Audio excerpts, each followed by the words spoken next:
Got something coming in the window. Go. Okay. We want to welcome our viewers of the Johnson City Government Information Channel on Charter Cable Channel 192 and Comcast Cable Channel 17 to this live telecast of the August 13th, 2019 Johnson City Regional Planning Commission meeting. This meeting will be rebroadcast on Friday, August 16th, 2019 at 12 p.m. This time we'll go ahead and call the meeting to order. Welcome. And the first item on our agenda will be the invocation and pledges by Commissioner Cooper. Let us pray. We thank you, Lord, for the opportunity to come together this day. We ask for your hand of blessing on this meeting. We ask that you would guide and direct our meeting so that it is full of wisdom, productivity, and respect for one another.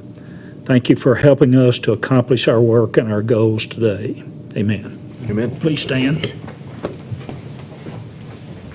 I pledge allegiance to the flag of the United States of America and to the republic for which it stands, one nation, under God, indivisible, with liberty and justice for all. Thank you, sir. Next up on the agenda is approval of tonight's agenda. Do you have a motion for approval? I'll make a motion for approval of tonight's agenda. A motion? Second. A second. All in favor? Aye. Motion carries. And next will be a motion for approval of the minutes if somebody has one. Make a I motion do for have approval. one correction Okay, thank you. so far. The first page, Vice Chairman Copers should be Vice Chairman Cooper. Good job. All right. Any further revisions, corrections?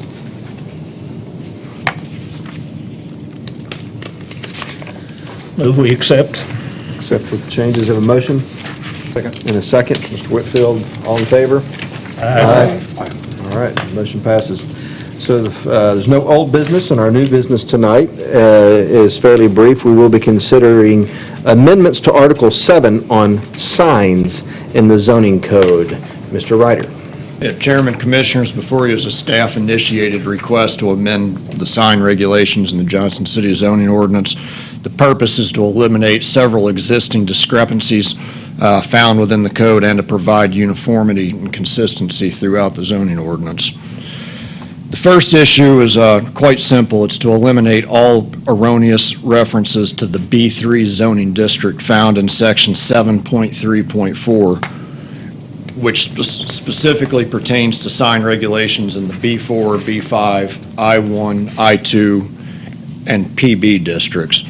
And perhaps if you'd allow me to refer to that as B4 plus, so I don't have to repeat all those zoning districts, I appreciate that.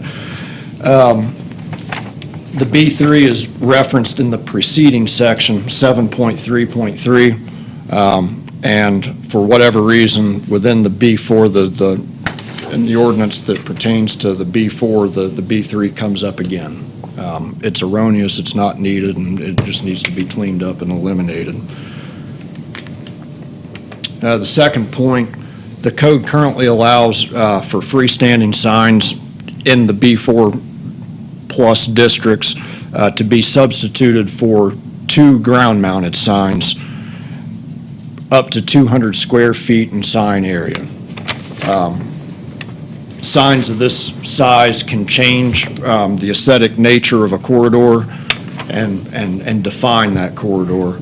The proposed amendment would eliminate that change, but it would allow for businesses electing to put up a ground-mounted sign instead of a freestanding sign to put up an additional projecting sign on the structure.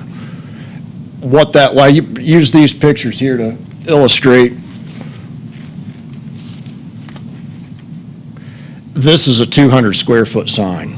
The way the code's currently written, any business in the B4 in these zoning districts can have 2 signs on their property this large. This is, I think, what we would consider to be more aesthetically pleasing. This is out at the Food City development. You have each one of these parcels has their own monument sign, and then there's one freestanding tenant panel for the Food City development. So we're eliminating the ability to have 2 ground-mounted signs to be substituted for a freestanding sign, but we're also allowing those that choose the ground-mounted approach to have an additional projecting sign on them.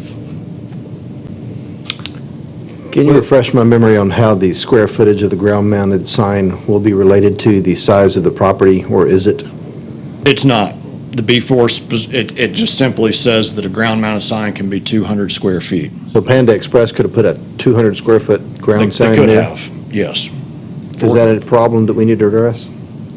I know we limit sign square footages based on building sides or frontages, glass, and all kinds of things. When they're building-mounted signs, we have lots of square footage ties to it. We spend a lot- Wall signs, you're allowed to have 2 times the exterior length of a building.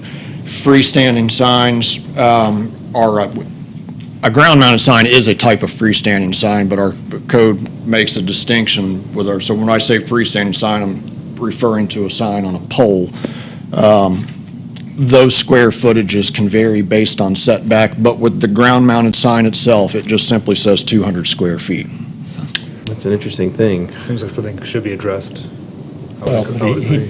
we are addressing it. We are. Okay. We Well, are. that's We're what I thought. actually 200 proposing, days. we're actually proposing to reduce the That's- square okay. footage to 80 square feet. 80 square feet, just as a reference, this Freddy sign and this middle property here is about 100 square feet in sign area. So 80 feet, this is about 36 or so, so 36, 100, we're proposing 80.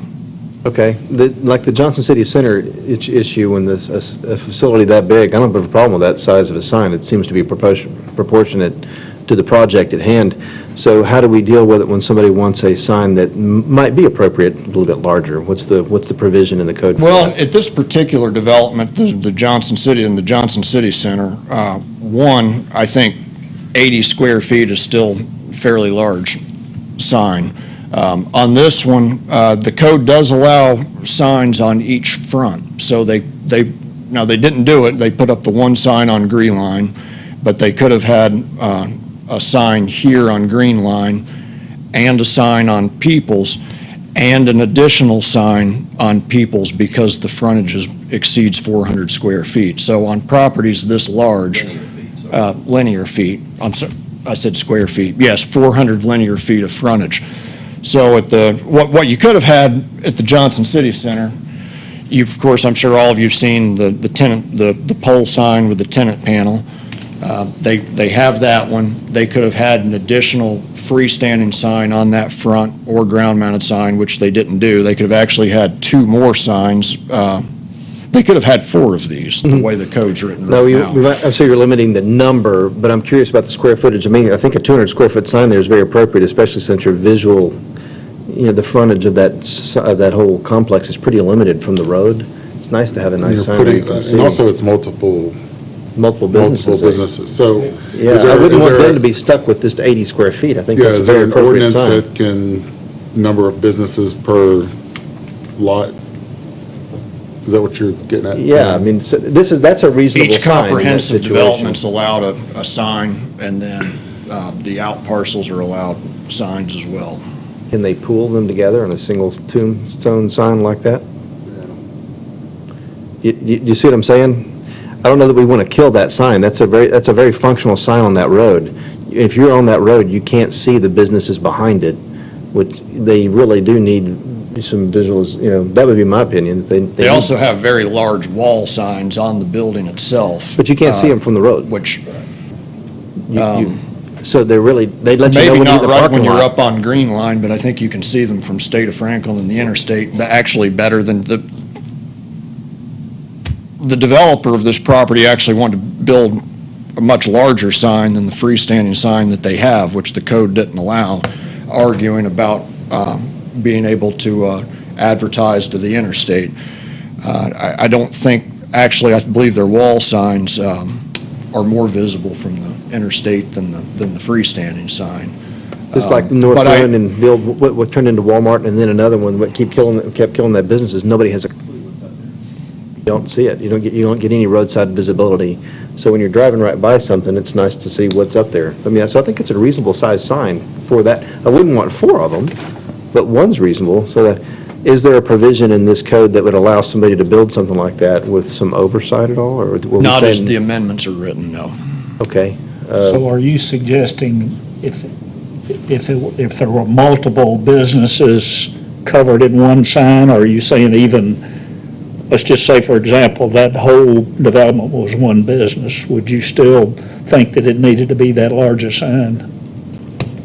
I'd be open for discussion on that. That's a very large. Well, and really, complex I up mean, there. the thing that's strange about this sign with the number of tenant panels they have, I'm sorry. No, I'm sorry, excuse me. That particular building, or that particular development that this sign pertains to really is going to have 3 tenants. Now, and all of the out parcels can also have their individual signs. their individual signs. So if each out parcel has its individual sign, and they had, I think 80 square feet would probably be more than enough room for at-home, Hobby Lobby, and whoever else goes into that one building. I'm not exactly sure what the plan is for those other 3 tenant panels, what businesses are going to be on there. But at 80 square feet, I think it would more than advertise 3 of those businesses. Down, So what you're saying, those out parcels can then have a sign like this Panda Express? Correct. We'll allow a lot Okay. more than that over. I understand where you're going with that. But you could take just the, excuse me, Larry. But the large sign is, to me, it's like, it's advertising that location with a number of businesses. I mean, if it was one business, well, maybe that, like Kmart, when it was there, what's wrong with that one 200-foot sign for that particular business, which is a huge business? I mean, I don't think that we want to limit the ability of a site like that to be able to say, these are the businesses on this site. I don't think that's our intent, as opposed to, yeah, you can see it from the interstate, but if you're driving down from the, like Wendy's or wherever, and there to see what's up there, it seems very appropriate. What did the businesses say about this? Have we talked to the businesses about the changes in the signage? No. and I think when you compare that square footage limitation to what we have in the downtown district, and Mr. Chair, if we could, text amendments these are always a very hard conversation. Number one, if we could, all due respect, please allow Mr. Ryder to kind of finish up his presentation, because there's a lot in here. And so if you could, take notes of certain things that you want to come back to, because what often happens is that we can get mired in one area, and then there's a whole other section that we've written that doesn't even get addressed. well, let's make sure we take care of all of it. That's why we're here. We've only got one thing on the agenda. And so, if you would, allow him to kind of go through. Sure. The other is, oftentimes I've found that sometimes those questions can be answered further in his presentation. The other is, this is a little bit of a change. Yes. Having worked for multiple municipalities and having written the sign ordinance for my last community, I can tell you, as an expert in that particular area of my field, that 80 square feet is a very large sign. 200 square feet for a ground sign is enormous.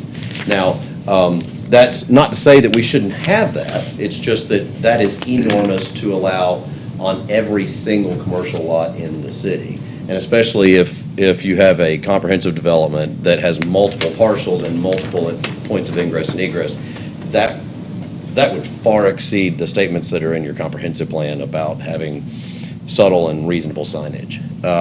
And so what we're simply trying to do is maybe in the end, do we get to a point where we decide that comprehensive developments like this that have an anchor of sorts and maybe out parcels, that there is one large comprehensive sign that addresses those comprehensive types of development. But I do believe and would argue that the way that the ordinance is written today to allow a 200 square foot ground sign on each corner, or for corner lots, and at each ingress egress point on every single parcel in the city is excessive. And so If you would, just allow him to kind of get through that. The other thing, Will, I would challenge you, and I haven't seen your presentation in advance of tonight, but I don't know if it's in your presentation or if you need to pull up Google Maps, but define for them the difference between the ground-mounted sign, the pole sign, and the projecting sign, so that they can see what currently they can get in terms of having a projecting and a pole, or a projecting and a ground, or two grounds. Show them those, and then show them what we're going from and what we're recommending to go to. Because this is hard stuff, but we don't want to get too deep into one area and then skip. We've been through rewriting the sign code before, especially for downtown and the B2 district. And actually, according to this, 80 square feet, you can have much bigger signs in the B2 district right now on your business. I mean, so it seems kind of bizarre, but let's go through everything like you wanted to say. Okay. And then come back around. Well, to it. I think the first point, It's not a quick thing.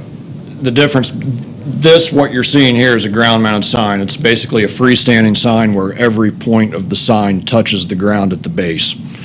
A projecting sign, I think we're all familiar with those. They're what you see in the downtown. They're perpendicular to the street, and they're mounted on the side of a building.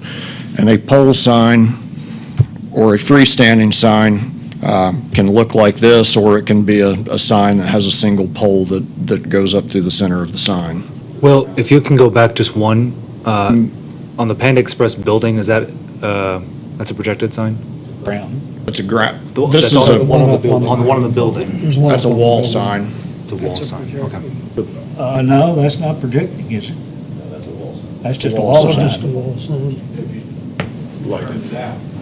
If it was turned out okay. perpendicular to the face of the building. Perpendicular to the road, Yeah. like you Got it. see on taverns, pubs, that sort of thing downtown. Got it, thank you. Typical of those types of developments. And let me back up too, one other thing, I'd correct myself on this, when we were talking about having why the need for 6 tenant panels. They want to put the 3 developments that are actually in the main building and reference, and have signs for the businesses that are going to be on the out parcels. My argument for the 80 square feet would be that with the 80 square feet, you have enough room to reference these 3 businesses, and then the out parcels already have their own business or have their own sign. So is there a real need for them to also have room on a 200 square foot sign? Is the I think that's 200 part square of the feet just debate. encompassing the 6 It panels? just encompasses, the structure itself is larger. It's just the sign area. It would box, it's the smallest rectangle used to enclose the entire sign. And the sign area would extend from the base up to the top and across the Johnson City Center and down. That's 200 square feet. So it includes the panels and the Johnson 6 City panels Center. are smaller than 200, or less than 200. 600 or less.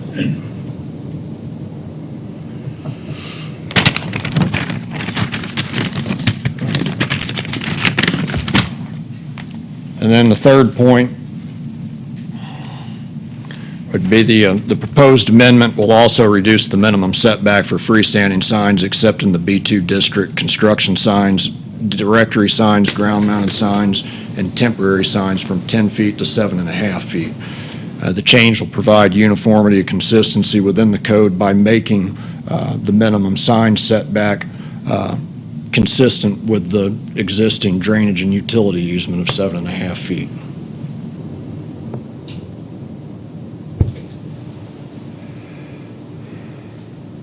Now, I believe you all will probably have some questions. Do you want to finish all of it? Or you want to go section by section? I guess the other main point would be the reduction in the height of the freestanding signs. Most of the vast majority of the B4 zoning districts in this city are in overlays, the corridor overlay, the design overlay, or the gateway overlay. Those overlays cap the maximum height of a freestanding sign at 30 feet. So the majority of these zoning districts that we're discussing changing, the B4, the B5, the I1, the I2, and the PB, they're already in overlays. So we're simply suggesting making the maximum height to match the current allowable height in the existing overlays. I think that those are the main points, Okay. and be happy to entertain any questions. I do have a question. Please. First of all, I think this is a needed topic that we needed to put some time on. Second, how do we address the grandfather clause to signage? Can we legally get rid of the grandfather clause? And I'll give you an example. When, I think it was Burger King across from the mall going up Mount Castle was purchased by Bojangles, that we changed the sign ordinance, but because of that existing post sign, they were able to keep that ungodly known height of, 80 feet, 85 feet for the Bojangles sign? Is there a way, once a business changes hands, that we can get rid of the grandfather clause and make the signs conforming? But I think the first thing I'd say is that when signs change hands, I think we as staff need to do our due diligence and make sure that we're enforcing the grandfather clause correctly, which would mean if you're just changing the panels, then you can keep the grandfather status. But, and I don't know if it's happened in the past or not, my tenure's been quite short, but if they change the cabinet, then they have to bring the sign up to code. If they add to the sign, if they try to put on an electronic message board, if they try to put on additional reader boards, you can't just simply add that. If they're changing the sign, it has to be brought up to code. So proper enforcement of the grandfather status would probably help. As far as changing how we apply the grandfather status, I think that would be a topic maybe for another day, because I think it would involve changing section, Article 3 of the code that deals with non-conforming provisions. So, and then it would probably affect a great many things. And I'm welcome. From my suggestion going forward, I would like to get rid of that grandfather clause. So once a new tenant comes in, they conform to an already standard, the new standard, I guess. If I could speak to the tenancy part. First of all, Will, your answer was spot on in terms of Thank you, Will. changing out the panel. Like, for example, up there, if Food City changed out and it became Winn-Dixie, that's just a panel change. But if they decided to do anything structurally different, change the cabinet or add any appendages or anything like that, they lose the grandfathering. So that actually, more often than not, brings signs into conformity.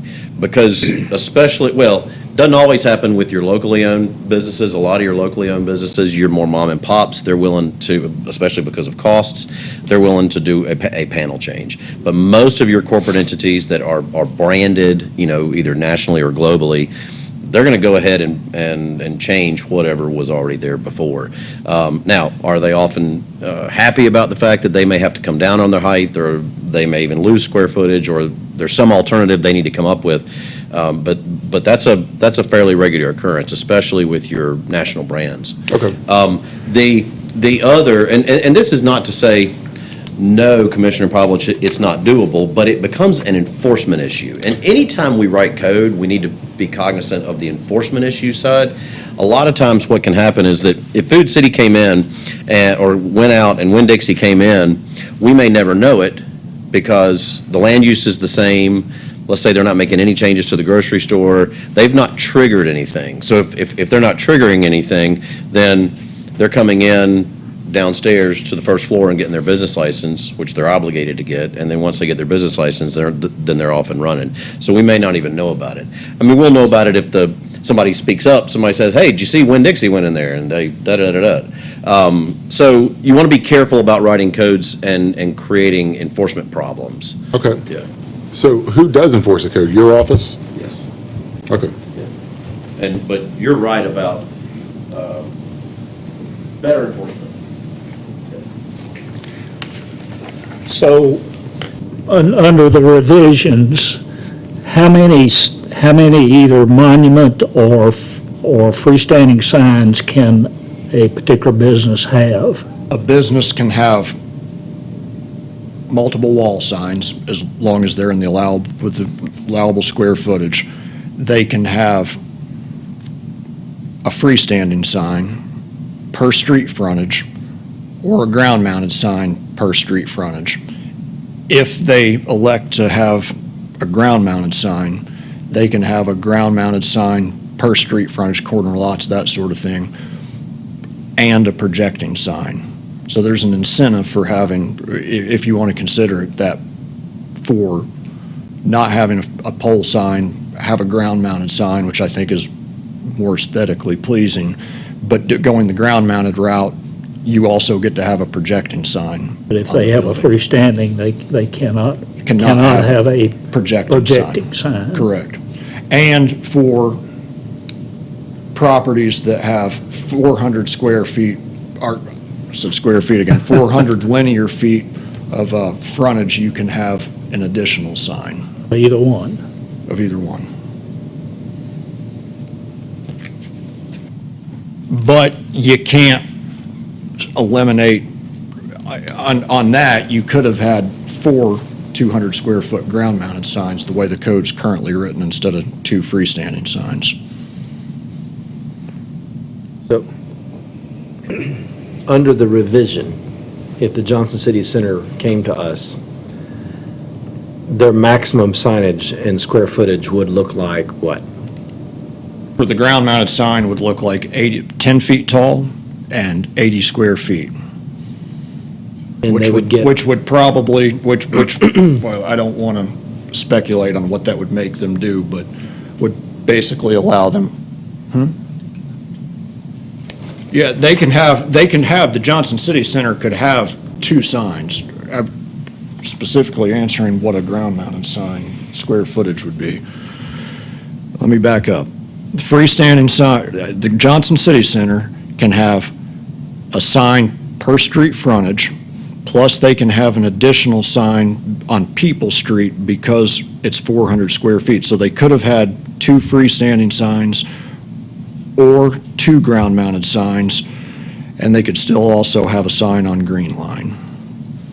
And the Johnson City Center could have a sign separate from the tenants. Yes, A lot of signs. yes. By the time we get done That's with it. so wait, this is under the revision. Under the And revision. how they would, and so Under the, I'm sorry. what is what do you mean the Johnson City Center sign could have its own because that- sign separate from the tenants? That's So you could have this allowable. tombstone that would look like this, and then every business along there could throw up their own sign with their own name on it? That's correct. So if this sign, under the revision, if they wanted a ground-mounted sign, this sign, for example, would only be allowed to be 80 square feet. They can put whatever they want on it. They can put Johnson City Center, they can put the out parcels on there if they want. I mean, realistically, in this case, they would have Johnson City Center and the 3 tenants that are in that building on an 80 square foot sign. Let's ask that question. This 200 square foot sign also allows them to put the sign, put the out Yeah, parcel pop out tenants on there signs. as well. The big stand. But under the That's revision, those out small parcels signs will going still in. be able to have their own signs. So I think that there, as Chairman, the pole or sign. Commissioner Cooper That's stated, ground-mounted. I think that's And that's still a pole great sign. many signs that they can have under the, So one angle to your So those are only concern would signs I be know of. to allow them to put the square footage together To be able to pull into in a one situation sign, like this. if they so chose. Because there's not a lot of places here for people to put good signage for this property. I still think that this was an appropriate sign, given the challenges for that particular, for that particular development. I don't think it's out of taste or out of character for what you need, and it provides reasonable visualization is there a way to combine that?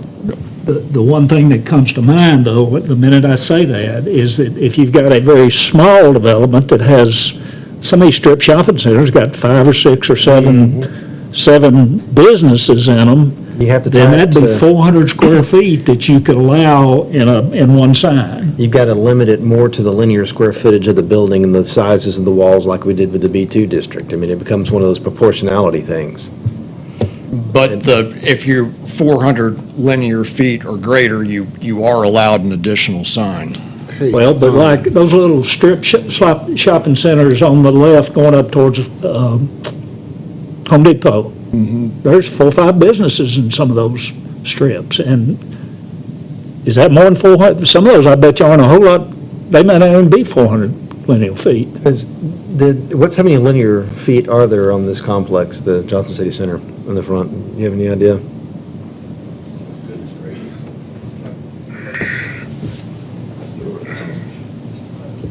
700 to 1,000 probably. On each, And that's why, On each I'm- leg? yeah, I mean, On People Street from the back of the property to Green Line. I don't think a 200 square foot sign is going to be the right fit for every development, but for something of that magnitude, I don't think it's out of character. But for a small strip Now, of 20 different businesses. And you don't granted, want- that's to your discretion, and that's, That's you why know, we're if here to if you. discuss it. That's And right. if That's why we're here. if you find that 200, if that monument sign is appropriate to be 200 square feet, that's certainly at your discretion. Now, they could, if they want more square footage, they could have put up another pole sign as well. We're not restricting the pole signs to be 80 square feet. But but the tombstones are more appealing, and seeing the businesses that have died there, I'd like to make sure that these people get the roadside, exposure that they want, so that we actually have successful businesses going there. It's, in our city, every place that we've had poor roadside visibility, the businesses died. You can just go through and name them. And I always say, did you grade the front? Did you go ahead and flatten it out? Can you see it? Do you have that awareness as you go by? No, it's going to Can you give an die. example of all signs while you're doing that? I don't think Kmart as a corporation was very successful. And I don't think anybody was going to Just all of Kmart. us. If you had a 900 square foot sign, I don't think people were going to go to Kmart instead of Walmart. I think on this But Walmart particular did die as development well. with the tenants that we have, And they've moved I out. don't think we're probably in danger of them not having business because they can't have a 200 square Did foot we have a sign. legislative committee discuss this? Did it go over It this? would have been ideal to have convened the legislative committee. As we approached the deadline and we did not have any items, it seemed to be an appropriate time to bring something forward, and there wasn't And really a always lot of ask that time is, to convene. when we've done legislative signage, committee. square footage things before, it's taken a minimum of 3 meetings with the committee for about an hour and a half apiece each time to nail through these kind of things. And because it does require the discretionary opinion of everybody coming together. We have experts, but we also have the community, which that's what we're here to represent. Not to argue, but that's what our purpose is to serve. So I'm not so sure that this shouldn't be deferred to a committee to kind of work out those types of little kinks. My other question, moving along so we don't get mired in it, and I want everybody else to have a chance to discuss, is the setback going from a 10 to a 7.5. Curious what the trigger was for that, and also, does that abut right up against the utility setback? And if it does, are we at risk for the foundation, the concrete of the pole end up being and interfering with the utilities that we have in the ground? That was just a question, because I understand that that's right on the border of what the utility setback is. I discussed this with the city engineer about would it have a negative impact on existing utilities or hinder future work. And he said that it would not. Oh, wow. I think the 7.5 feet, I think there are areas in this city where being 10 feet from the property line, which often the property line can be quite a bit of ways from the sidewalk, when you make them go 10 feet, it can put them up into parking lots in a lot of cases. In an effort to provide some consistency with the code and make it the same as the drainage and utility easement, and to be a bit developer-friendly, and to be able to allow them to advertise a little more, we felt like So it's 7.5 not feet 10 feet would from the be- road, it's 10 feet from the It's 10 property feet from line. the property line. Okay. Yep. Well, we felt like that would be, there have been cases where we felt like 10 feet was a bit excessive when you consider that it's not necessarily from the road, but it's from the property line, so 7.5 feet is a bit more developer friendly. Just trying to understand why they put it to 10 feet to begin with, so we'd avoid that, hey, we changed it and didn't know why we changed it, and now we got to change it back kind of thing. So I was just trying to Well, understand why now, it was 10. another thing is sight distance. A lot of the sight distance angles at intersections and corner lots are based on the angles are based on a 10-foot setback. This is not going to trump that. It's still They'll remain 10 there, We'll right? still obey we'll still defer to the sight distance We triangles. didn't always require a 7.5-foot easement along the frontage. They were usually just on the sidelines and the rear. And about 15 years ago, when we narrowed streets up in subdivisions, some of the utilities said, well, you're taking away right-of-way. So we came up, well, let's put a 7.5 foot across the frontage. And if they need that, they can use it. So the setback, the Wanting you to go easement, to the microphone. the easement came up in later time. That 10-foot's been there from way back, and they just don't line up with each other. Okay, so you're, thanks. So in case people were listening and didn't hear what Alan was saying, basically that the 7.5 foot and the 10 foot do line up now, and it's just cleaning it up. They're comfortable with it, so. What's the process for approval? Go ahead, but this- just, Will, if you could, describe for the commission the different Goes to you guys. sign types that I pulled up here that I know Commissioner Pavlich was recognizing.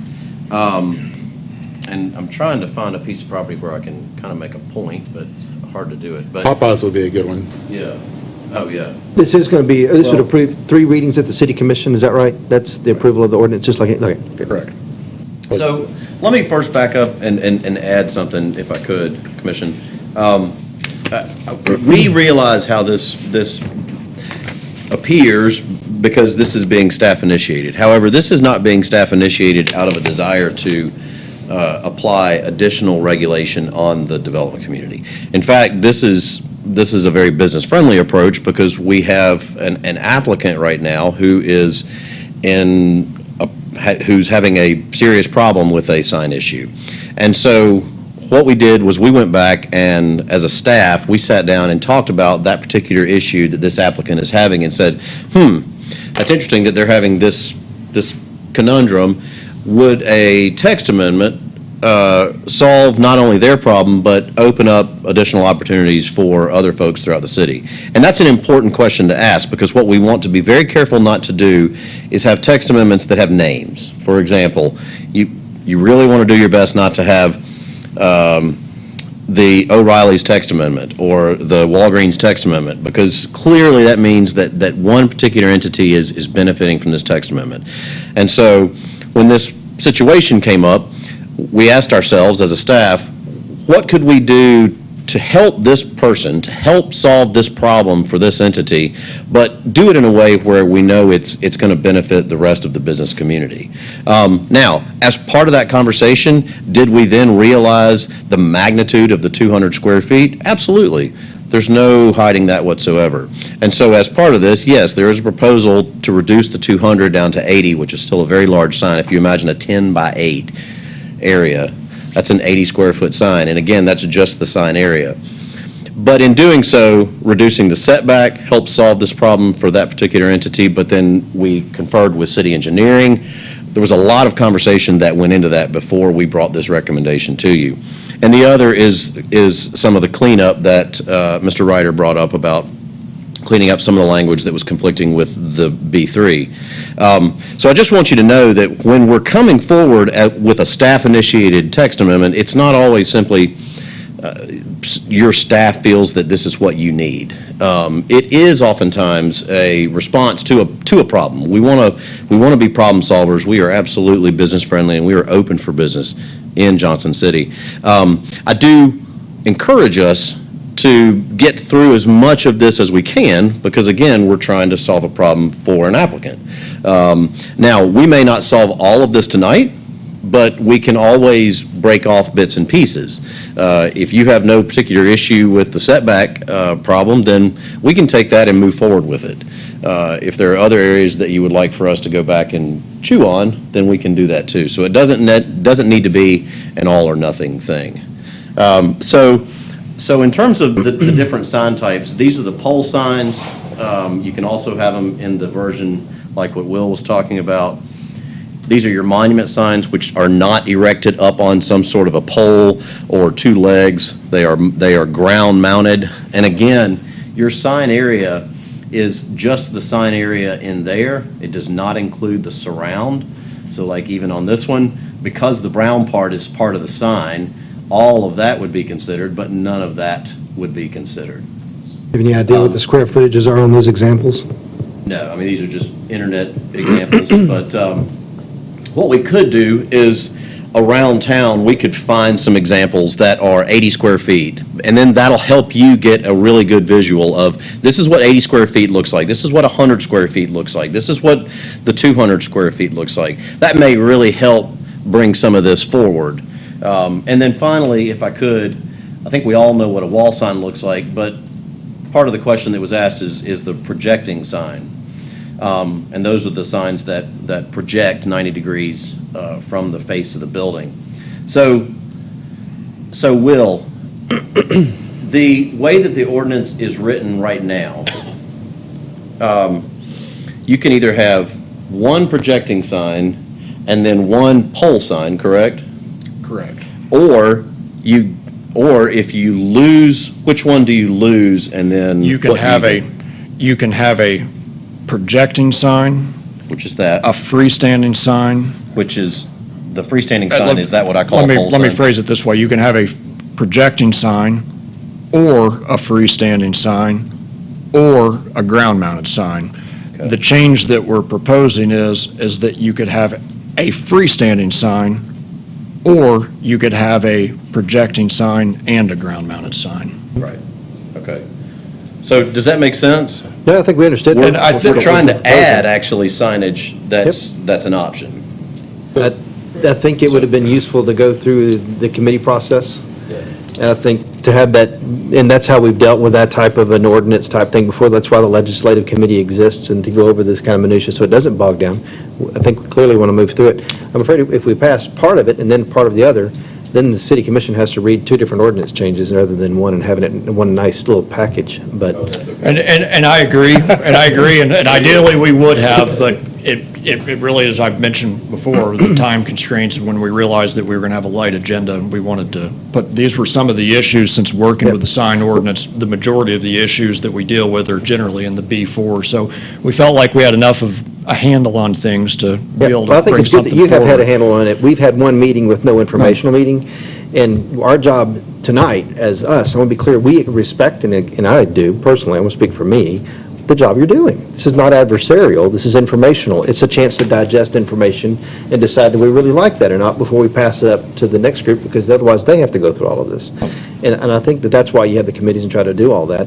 So please don't take tonight as, Oh, hey, no, we're arguing with you about it, we just want to vet it. And in the end, maybe everybody goes, well, we like it. And that's what these meetings are for, and I did not, so I that's don't take okay. this adversarial in any way. Now, I would say too, just for examples, we did point out the Freddie sign is approximately 100 square feet. This is about 36, and this sign with all of these tenants here, that's about 100 square feet of sign area, so. Got a question for you on the monument Yes, sir. signs. What controls the size of the surround? I understand you've got the signage and you control that, but do we also, because somebody could really tie you up on that. Yes, sir, that's true. It's limited on height. The height's limited from the height is, right now it's 10 feet, so from the base of from the ground to the top of the sign. That's the structure. The sign area itself is, the square footage is just the sign area. The structure's limited by height. Now. You might ought to put a width on there, too. On width, that's another story. Yeah. One other question about square footage. The freestanding signs, what's the square footage limit on them? Like a pole sign, the the examples we were looking at earlier. From a setback of 7.5 to 45 feet would be 100 square feet, which is basically what this Food City sign is here, and 45 feet or greater would be 250 square feet. So with a pole sign, you can have more square footage. Correct. Which one do you like better for aesthetically, a pole sign or a tombstone sign, ground standing? I mean, if I'm in Las Vegas, I suppose I like the wall and the pole signs. But, well, freestanding signs. You like the free, okay, but, we're gonna reel you back. The freestanding signs.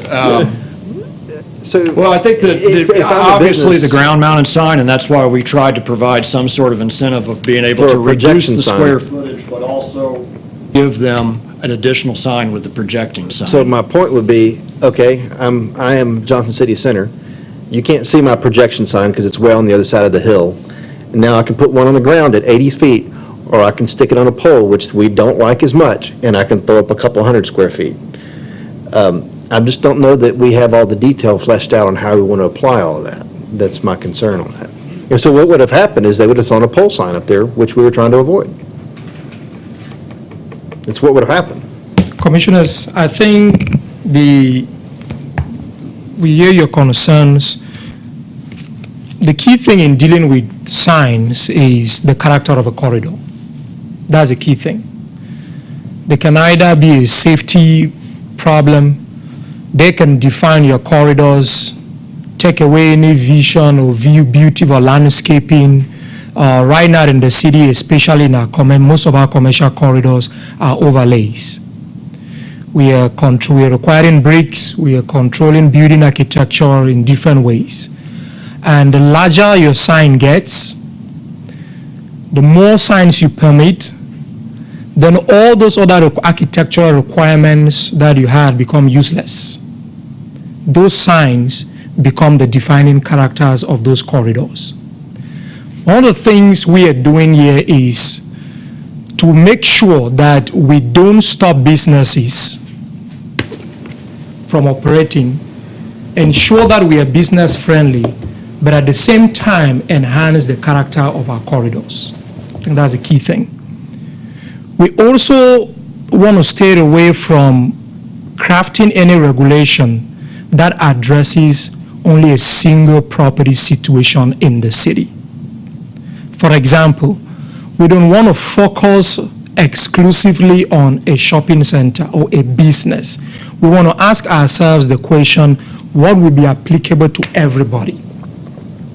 We want to be fair in that regard.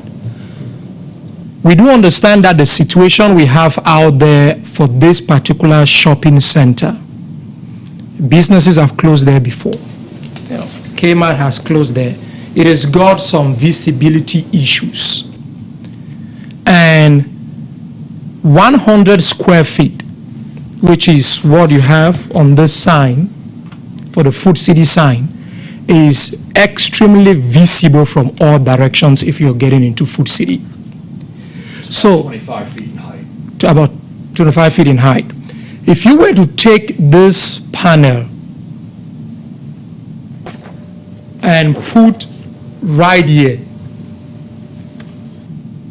you will be having a lot of visibility from that intersection. You will have significant visibility from that intersection.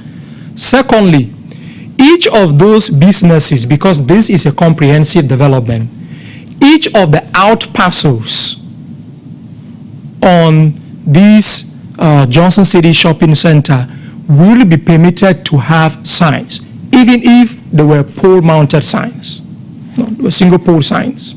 They will still be permitted to have that. That would give them the visibility, if visibility was what they wanted. Now, we want to balance, we want ground-mounted signs as opposed to pole signs. Consider this.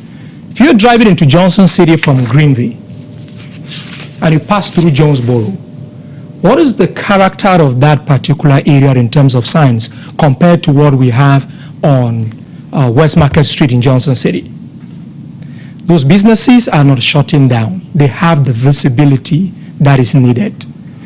The issue we are dealing with here that concerns, I think that is section 3.2, if you permit me. I think the one area that we're hanging up.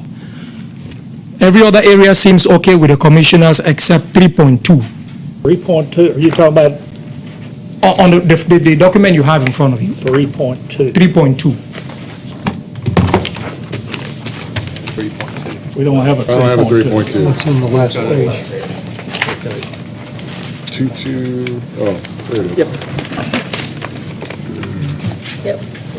Oh, it's sub, That's all we're talking about is the 3.2, and how could we make that a little bit more flexible More- and more- appropriate per the line, the linear footage of the lot?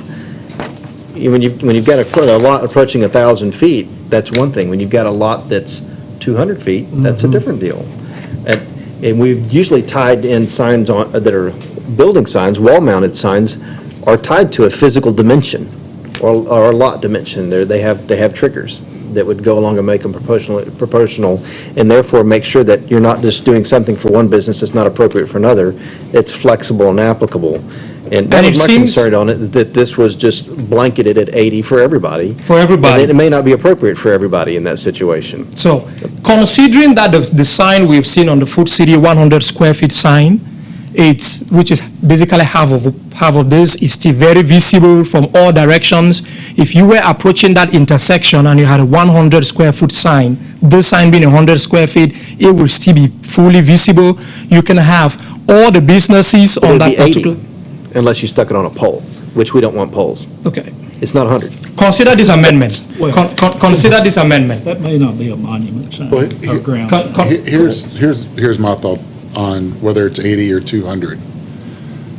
When we all go to, whether it's Hilton Head, Savannah, Isle of Palms, we somehow figure out where everything is. Well, some of them, it's kind of hard, actually.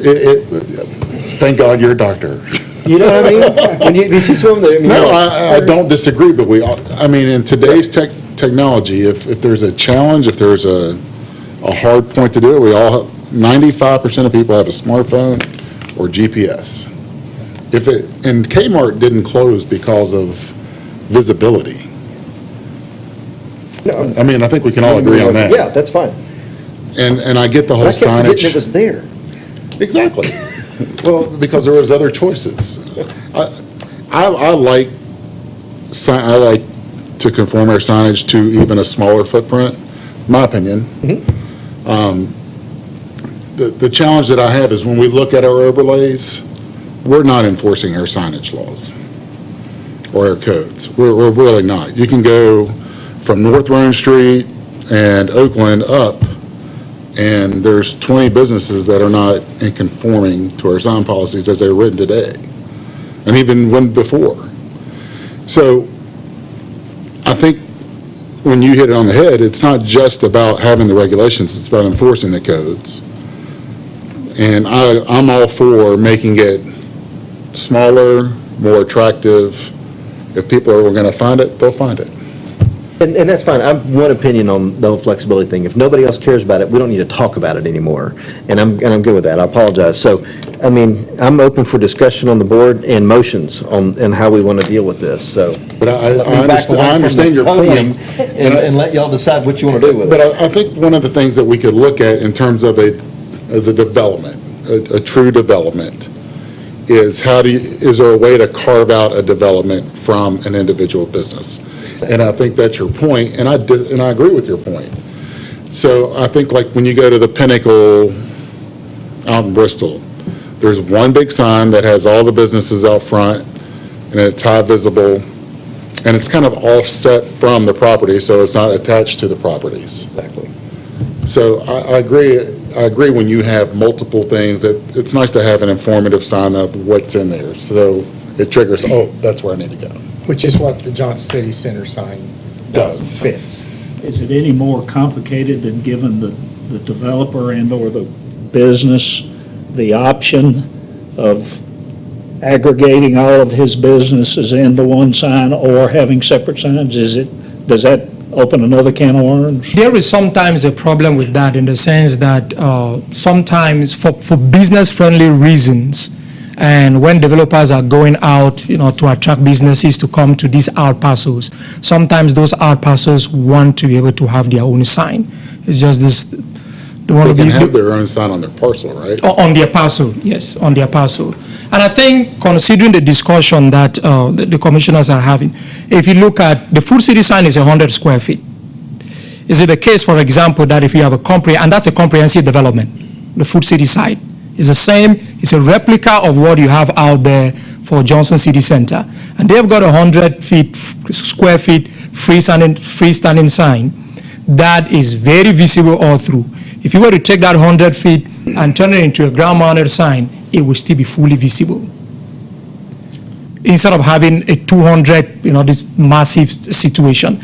Is it a case, for example, that you could, in a comprehensive development, have 100 square feet, and then for all other developments, you maintain the 80 square feet? Son, would you say that this wall behind you, the last 2.5 feet from the window to the hallway, would you say that's about 10 by 10? About 5 by 8. From the window? That whole, Oh, that the whole wall, wall, excuse me. that whole wall is probably 10 by 10 or 10 by 11. More than 10 by 10. It's probably wider. Yeah, it's I'm saying from the probably window, 15. from the window to the hallway, Oh, the left edge. the left edge of the window to the That's hallway. 13 feet, probably, 14 feet. It's about 5, 10. It's about 12 feet. No, that'll be about 11. So maybe we should compromise between 80 and 200 to call it 100. Let me ask a question. Is there any way to solve your immediate customer's issue and give us time to deal with this? You got any ideas, Preston? Reduce the setback to 7.5 feet. But then- And allow for a ground-mounted and projecting sign to coexist on the property together. And basically has nothing to do But with. then that's 2 revisions. That way we've got to revise it one time, just for that, and then we got to come back and be more comprehensive. Is that? Maybe and convene the subcommittee. Yeah, to get it, to deal with all the other issues. I guess the one thing I'm thinking, and if it's just me, then I can step aside, but if we're trying to maybe not encourage these large pole signs, it doesn't seem like we're really, we're incentivizing people to do other, like the monument signs, but they can still do, if they're 45 feet back, they can still do a 250 square foot sign, which seems enormous, according to Preston. And so I'm just wondering, do we want to address that? Is that something else we'd also address moving forward? Have you guys thought about shrinking that down a little bit? Because if every business in these B3 plus does a 250 square foot sign, I don't know if that'd be aesthetically pleasing. So, part of. Maybe I'm misunderstanding that. No, you're not. No, you're not. You're not misunderstanding That's anything. part of the issue. No, you're not misunderstanding a thing. Part of our conversation was that anytime you get faced with one of these text amendments that is a repair as opposed to new policy, repairs are always more difficult because you're having to fix something. Sure. And then you get to the issue of, okay, well, where do we stop with the repair? Because, part of our job is to know this thing backwards and forwards. And we do, and so as we learn it and we get into that repair, we get deeper into the, wow, that's a problem. What about this? What about this? And then you begin to get into now actually changing policy. Or I realize any text amendment is a policy change, but you're really beginning to get into then making significant policy changes. So I guess one thing I hear, and I appreciate Asan bringing up the alternative, having 2 different thresholds. If the commission is open for some of this conversation, and it sounds like the commission's open for some of this, I don't want to speak for all of you, but for some of this conversation, then allow us to be able to move forward with the text amendment that solves the problem. It would solve other problems for other entities too, but allow us to do that, and then with some of the square footage conversation that involves more policy level conversation, the pole signs, things like that. We just didn't want to go there because we didn't want to keep going Sure. down the policy road. But I also just don't want to stamp it approved and move Right. it forward if that's Agreed. something that we don't all agree on, Agreed. actually. So if we're going to I'll tackle just- it. And so part of this was kind of testing the commission's waters and seeing where you stood on some of this, and if there's an openness to have some of this conversation, then we can do the It square took a fair footage amount of stuff. conversation when we looked at the smaller business zones, and when it all came out, everybody felt good. And we looked at everything from sandwich signs to it was everything. But when it was all said and done, how is glass handled? There's so much minutia whenever you start looking at it, that you realize that a solution is not quite so simple, but it's a little bit more flexible and comprehensive. And when we came away with it, it was pretty happy, and everybody walked away, but we didn't stamp it out really quick. That would be my thought, is that, hey, I love cleaning up the code, I love the revisions. I think it's reasonable to make them all aesthetically pleasing. In fact, what it looks like to me is that we need to apply the same kind of rigor that we did to the smaller signage codes to what we're doing with the larger business zones, and then make sure it's flexible and works. So if somebody wants to go ahead and make a movement to approve the entire thing, I'll go ahead and receive the motions, and we can do that. If somebody wants to make a motion that we're going to come back and look at the square footage part in a committee level, I'm fine with that, too. I think we've had a lot of good discussion on it, and everybody understands. Does anybody have any further discussion, or do they have any motions at this point? I just have one question for Alan. So the 7.5-foot setback is to really conform with today's standard setbacks for utility easements? Yes, it would keep it out of the easement. The 7.5 is basically originated from a sideline that's shared 7.5 each way, so you got a 15-foot easement, half here and half there. When it got pulled around to the front, no one wanted to take 15 feet off the front, so the 7.5 continued across the front. Okay. That's to give us a little more working room if we need to go a little bit behind the sidewalk. We're not going to go all the way to that edge. Okay. So that's why I said it was okay. Okay. Plus, most poles, we're talking about the overhang of the sign but being there. The pole, if it's a pole, single pole, is further back.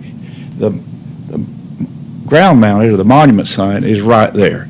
But we're not going to get up that close when we install a utility. Okay. There are no utilities that I know of in this newer 7.5-foot easement already. Okay. Thanks, Al. I move,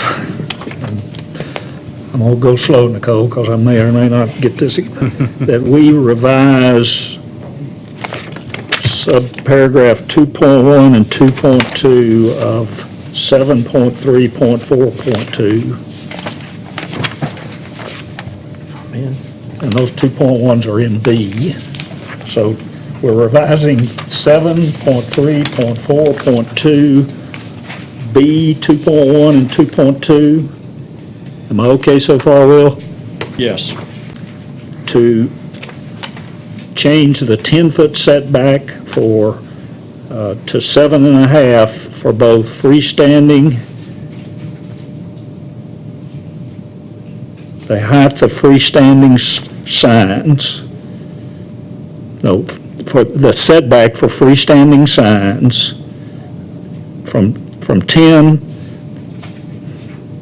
to 45 feet, to 7.5 to 45 feet, and 7.5 to 25 feet. I'm not, and that we defer the balance of the recommended revisions to the legislative committee for further review. The only thing I would ask is the B3. Two things. Did I miss something? There's in relation to the setback, maybe you said it, on know, the I'm first sure. page of the report, 7.1.3.4, that pertains to the sign ordinance in general, I reducing the thought he setback. mentioned that as well. Did he already mention that one? Okay. And then, if you want, you can make a motion to eliminate all erroneous references to the B3 throughout this section. Yes, and in addition, remove all erroneous references to B3. I'll second that motion. That in a second. Can I just hear it back? Is that possible? Sorry. No, no. Nicole. Okay. Brain The dead. motion is to revise the code, section 7.3.4.2, subsection B, subsection 2.1 and 2.2, to change the 10-foot setback to 7.5 for freestanding signs, to remove all erroneous references to the B3, and to defer the rest of the recommended changes to the legislative committee. I think to cover the 7.1.3.4. One that, 7.1. That's the part with. Change that to 7.5 rather than 10 in the setback as well.